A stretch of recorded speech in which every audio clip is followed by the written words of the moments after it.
पश्चिम बंगाल में बुधवार को दूसरे और अंतिम चरण का मतदान हुआ। केंद्रीय निर्वाचन आयोग के मुताबिक दूसरे चरण में 91.66% मतदान हुआ है। वहीं पहले चरण में पश्चिम बंगाल में 93.19% मतदान हुआ था।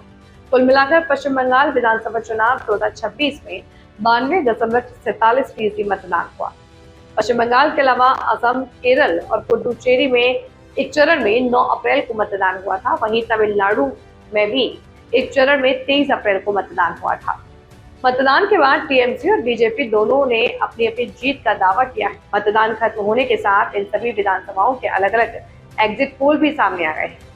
हालांकि बंगाल में पिछले विधानसभा चुनाव के एग्जिट पोल गलत साबित हुए थे, लेकिन विशेषज्ञों का कहना है कि इस बार बीजेपी और टीएमसी की कड़ी टक्कर है। 294 सीटों वाली पश्चिम बंगाल विधानसभा में बहुमत के लिए 148 सीटों की जरूरत है।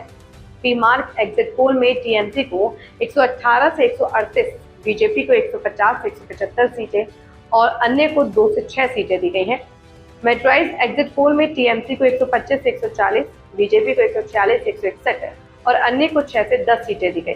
पीपल्स पल्स के एग्जिट पोल्स में टीएमसी को 178 से 189, बीजेपी को 95 से 110, कांग्रेस को 103, लेफ्ट को 0 से 1 सीट दी गई। चाणक्य स्ट्रेटेजीज एग्जिट पोल में टीएमसी को 130 से 40, बीजेपी को 150 से 160 और अन्य को 6 से 10 सीटें दी गई हैं।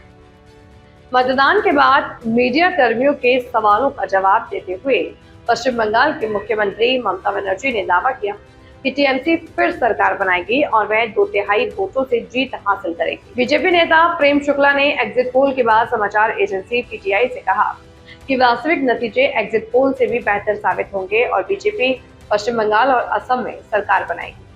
उन्होंने कहा कि पश्चिम बंगाल के लोगों ने ममता बनर्जी के कुशासन से मुक्ति का जनादेश दे दिया है।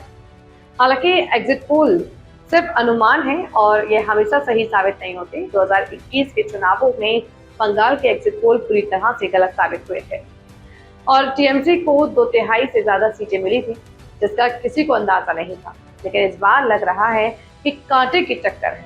बीबीसी बांग्ला के संवाददाता शिवज्योति घोष ने जमीन पर इन चुनावों को कवर किया। वे कहते हैं एग्जिट पोल्स को आप एक बार भूल भी जाएं तो ये साफ दिख रहा है कि इस बार पश्चिम बंगाल के चुनावों में मुकाबला कड़ा है।